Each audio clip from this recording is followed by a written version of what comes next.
This channel does not promote any violent, harmful, or illegal activities. All content provided by this channel is meant for an educational purpose only. যুদ্ধের অন্য ক্ষেত্রে নিয়ে যাব আপনাদের।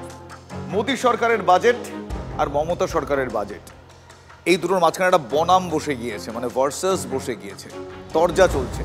বাংলার প্রতি বঞ্চনার অভিযোগে আবারও বিজেপিকে নিশানা করেছেন অভিষেক বন্দ্যোপাধ্যায়।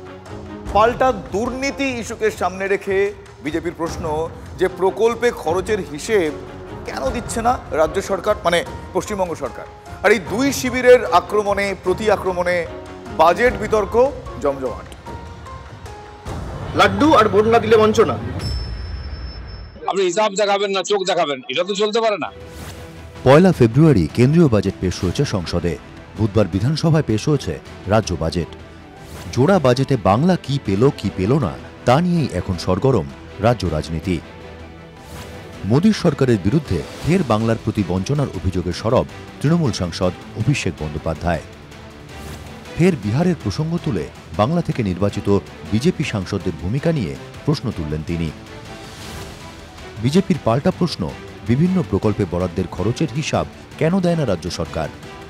আলটিমেটলি বাজেটে কিছু নেই, আপনি বলুন না বাংলার জন্য কি বরাদ্দ করেছে। বিজেপির 12টা এমপি রয়েছে বাংলায়, আর বিহারেও 12টা এমপি রয়েছে। তা বিহারকে এত কোটি কোটি বিহারকে দিক, আমাদের আপত্তি নেই, অন্য রাজ্য পাক, কিন্তু বাংলা ধারাবাহিকভাবে বঞ্চিত থাকবে কেন? আমরা এমনি তাদেরকে বাংলা বিরোধী বলি না। নির্মলা সীতারামনজি টাকা দিচ্ছেন না অন্যায়ভাবে, আপনি আদালতে যান। পশ্চিমবঙ্গের এগেনস্টে নির্মলা সীতারামনজি বললেন কয়েকশো কোটি টাকা, কয়েক হাজার কোটি টাকা কেন্দ্র দিয়েছে, আপনি তার হিসেব দেননি মুখ্যমন্ত্রী। আপনার লজ্জা করলো না যে আপনার সম্বন্ধে, আপনার সরকারের সম্বন্ধে এরকম কথাগুলো বলল? আমি যদি আপনার জায়গায় হতাম, আমি তো প্রিভিলেজ মোশন আনতাম আমার সাংসদদের দিয়ে, কই আপনি তো বললেন না। গত 1 ফেব্রুয়ারি সংসদে নির্মলা সীতারামন বাজেট পেশ করেন। বিহারের জন্য একাধিক প্রকল্প ঘোষণা করা হয়। এই ইস্যুতে সংসদে দাঁড়িয়ে ফের বাংলার প্রতি বঞ্চনার অভিযোগে সরব হন তৃণমূল সাংসদ Abhishek Bandyopadhyay. Union budget is nothing but a marriage moment from the Ramayana. It resembles the tale of a reverse Robin Hood. বাংলাকে শূন্য দিয়েছে, 12টা এমপি বিহারে যেহেতু ক্ষমতায়, তাই বিহার বোনান্সা পেয়েছে আর বাংলা ব্লকেট পেয়েছে।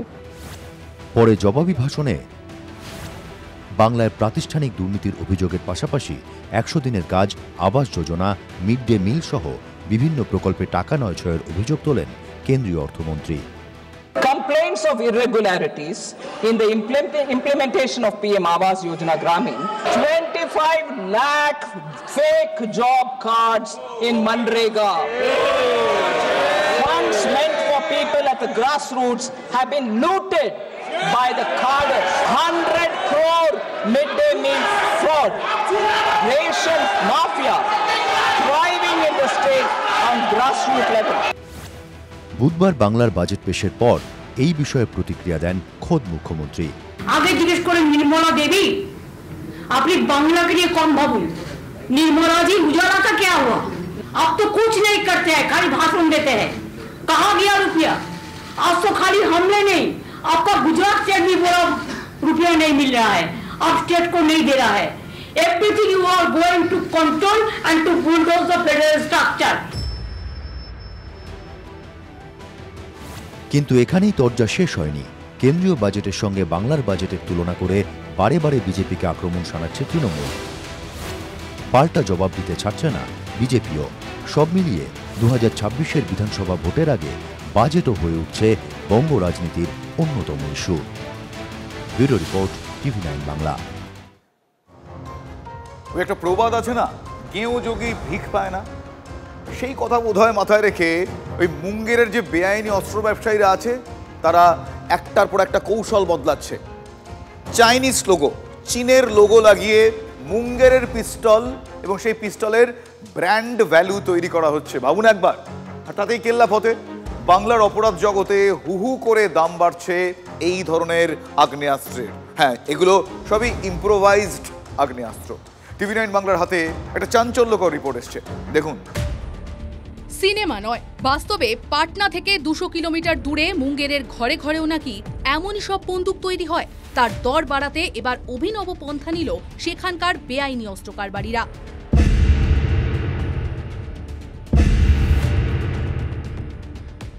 সামান্য একটা লোগোর কেরামতিতেই জাতে উঠেছে মুঙ্গেরের দেশি পিস্তল। তৈরি হয়েছে ব্র্যান্ড ভ্যালু। বঙ্গবাজারে চড়া দামে অস্ত্র বেচতে ব্যবহার করা হচ্ছে চীনের লোগো। মুঙ্গেরে মূলত 2-3 ধরনের অস্ত্র তৈরি হয়ে থাকে, কিন্তু সম্প্রতি একটু ভালো মানের পিস্তলের হাতলে স্টার মার্ক ব্যবহার করে বাজারে ছাড়া হচ্ছে। পুলিশ সূত্রে খবর, এই স্টার লোগো ব্যবহার করা হয় চীনে তৈরি .34 বোরের পিস্তলে, যা আসলে ব্যবহার হয় পাকিস্তানে। সেই চীনা অস্ত্রের আদলেই 7mm পিস্তলে তারার ব্যবহার করছে মুঙ্গের, যার ফিনিশিং অন্য অস্ত্রের তুলনায় কিছুটা ভালো। সম্প্রতি ফারাক্কা থেকে বেঙ্গল এসটিএফ বেশ কয়েকজন অস্ত্র পাচারকারীকে গ্রেফতার করে, যাদের কাছ থেকে 7mm পিস্তল পাওয়া যায়। সেই 7mm পিস্তলে স্টার মার্ক দেওয়া ছিল। তাদেরকে যখন সেই স্টার সম্পর্কে জেরা করেন গোয়েন্দারা, তখন জানতে পারা যায় যে মুঙ্গেরের তৈরি এই 7mm পিস্তলগুলো এখন স্টার মার্ক দিয়েই বাংলার বাজারে বিক্রি করা হচ্ছে। তার কারণ এই লোগো বা এই স্টার মার্ক একটা বিশেষ ভ্যালু অ্যাড করছে এবং সেই ভ্যালু দাম বাড়িয়ে দিচ্ছে এই অস্ত্রের। জুতো, জামা, গেঞ্জি সব কিছুর ব্যাপারে যে কোনো জিনিস ব্যবহার্য, প্রাত্যহিক ব্যবহার্য জিনিস যেখানে একটা করে ব্র্যান্ড প্রতিষ্ঠিত হয়ে গেছে, একটা ব্র্যান্ড ভ্যালু কিন্তু জনসাধারণের মনে ঢোকানোর সার্বিক প্রচেষ্টাই শুরু হয়েছে। অস্ত্র ব্যবসায়ীদের ক্ষেত্রেও, বেআইনি অস্ত্র ব্যবসায়ীদের ক্ষেত্রেও হয়তো সেটাই হয়েছে। তবে এই মার্কা মারা পিস্তলের দরও নাকি ওঠানামা করে। সূত্রের খবর, সারা বছর এই লোগো দেওয়া পিস্তলের বাজার দর থাকে 35 থেকে 40 হাজার টাকা, কিন্তু সিজনে অর্থাৎ ভোটের আগে থেকে যেমন খুশি দর হাঁকানো হয় ব্র্যান্ডের এই পিস্তলের, তখন 50 থেকে 60 হাজার টাকাও উঠে যায় এই পিস্তলের বাজার দর। যারা এই সমস্ত ডাকাতি, ছিনতাই, এই সমস্ত ভোটে সমস্ত জায়গা লাগে, তারা কিন্তু আজকে একটা উদ্দীপনায় ছটফট করছে, আরে ওরা তো এই জিনিসটা কিনেছে, আমাদের একটা কিনতে হবে। ইলেকশন সময় কিন্তু তাদের বাড়বাড়ন্তটা দেখবেন। এবং এই যে আর্মসগুলো কিনছে, এই মুঙ্গেরি বলুন, বিহার বলুন, বিভিন্ন জায়গা থেকে বলুন, এরা কিন্তু এই সমস্ত আর্মসগুলো দিয়ে ভাতৃহত্যা, শ্রেণী শত্রু মনে করে কিন্তু তাদেরকে হত্যার কাজে নিয়োজিত হবে। চোরা পথে এই অস্ত্রের পাচার রুখতে চেষ্টা চালাচ্ছেন গোয়েন্দারা। মালদার হরিশ্চন্দ্রপুরে সম্প্রতি যৌথ তল্লাশি অভিযান চালায় জেলা পুলিশ এবং কলকাতা এসটিএফ। কয়েক কোটি টাকা মাদকের পাশাপাশি উদ্ধার হয় 4.5mm এর একটি রিভলভার। গ্রেপ্তার করা হয় 3 পাচারকারীকে। তাদের জেরা করে অস্ত্র পাচার চক্রের মাথাদের খোঁজ পেতে চাইছে পুলিশ। ক্যামেরা অভিজিতের সঙ্গে সুজয়, TV9 বাংলা, কলকাতা।